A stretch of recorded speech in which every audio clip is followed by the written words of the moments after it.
Hi, I'm Donovan Joint, and this is Demystifying-God. This is a place where we cut through mysticism that has been enforced by Satan through his lies in a world where God is trying to reveal what all truth is, and truth is objective. It's just as we understand truth to be and how it operates.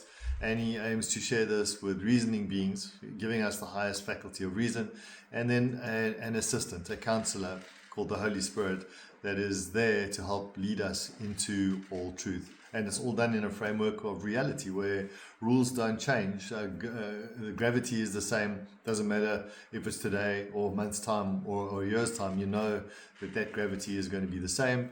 And therefore you can make objective decisions based on those laws. And this is what our universe has been made to operate like. So God is seeking to reveal truth.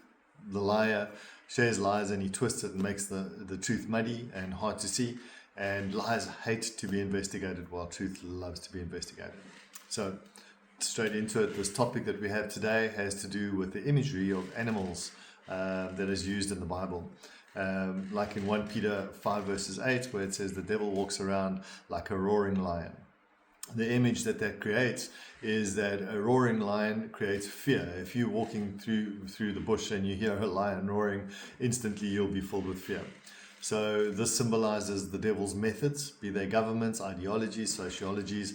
They are all designed to use fear, force, and coercion with the claim to be able to govern people to goodness. But this is pretentious, and they govern to goodness through fear of reprisal or pain of punishment. So that is Satan's methods, and this can be seen throughout all the ages from Daniel. That's also depicted in the statue, the head of gold all the way down to the feet. For example, Babylon, which is the head of gold, is symbolized by a lion with wings. And then Medo-Persia, which is the silver chest and arms, is depicted as the bear with 3 ribs in its mouth climbing up on one side first. And then you have Greece, which is the bodice of bronze. It's just above the hips, the torso. And that is symbolized by a leopard, also a roaring beast, a carnal beast that uses bloodshed in order to achieve its objectives. And then you have the exceeding beast, which is, I suppose, equivalent to a crocodile or a dragon of some sorts. And these are all carnal, bloodthirsty, killing kinds of beasts that instill fear in the heart of people. So these are the governments that have gone from Babylon all the way through to our time. All their sociologies and ideologies and governmental styles and methods filtered down, and they've made a conglomerate version, which is the conglomerate beast, and they govern the world as we see governance in the world today. But now, in contrast, what is Jesus called? He is called the Lamb, and the Lamb does not use these same methods of law. His laws are like gravity that you can count on not changing, staying the same yesterday, today, and tomorrow. And they are made to uphold a universe that is designed for love, peace, and freedom. And if you fall in line with those methods of government, there would always be a world which is pleasant to live in without murders and the terrible things that happen in this world. So this is God's method. He sets up a construct which is perfect. You live out of harmony with those. You reap what you sow.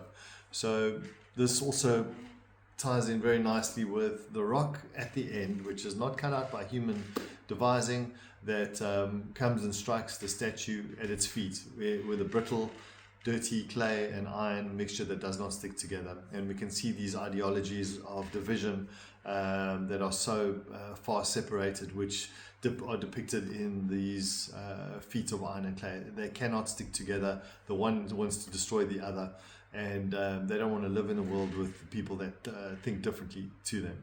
So what happens is that statue is an idol, which is a false version of God, and it represents the governments, which are false versions of the government of God, which Satan provides over. That's what the idol represents. Man-made ores harvested out of mountains or out of the ground, made by human devising. So in the end, what happens is there's a rock not cut out by human devising, which is obviously Christ and his kingdom, filled with all sorts of beautiful ores, but natural, that strike the feet and destroy them, and they blow away like dust on the threshing room floor, and never again do they exist. And this kingdom continues to grow and grow, and it stays for eternity.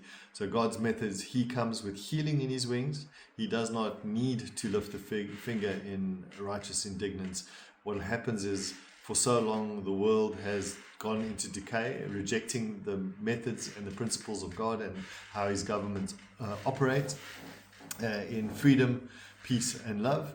And what happens is the sure result then comes from that, which is bloody revolution, civil chaos, civil wars, a total breakdown of society as people serve self.